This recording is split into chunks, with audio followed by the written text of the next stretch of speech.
it's scary what an accusation can do, especially in a case like this where you talk to the officer on cross-examination and you realize how little it is that he actually did to investigate the case. Your client was essentially charged with this crime based on statements from a lady and her husband.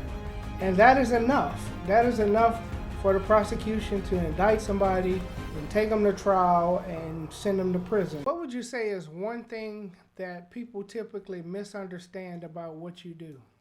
Yeah, I get that a question about, how could you do what you do quite a lot. Sometimes it's a positive question. People are genuinely curious. Other times people are seemingly upset that I do what I do. So I try to reframe it when someone asks me with maybe a critical tone that, it's not that you're representing the crime, right? You're representing the individual. And really, the fact is that we all make mistakes. We all mess up. People who have been charged with a crime, they've been caught doing something that, typically they do regret, or something that they, made a mistake doing, or they have a substance abuse problem, or they have an addiction, or they, had a lot of trauma growing up and they haven't been able to process all of that. So, I think it's a misunderstanding to just hear criminal defense and think, oh, you're a big proponent of crime. You like to keep criminals on the street, something like that. When in reality, it's just a person that you're representing that is going through a really dark time. And it's just really an honor and a privilege to be able to walk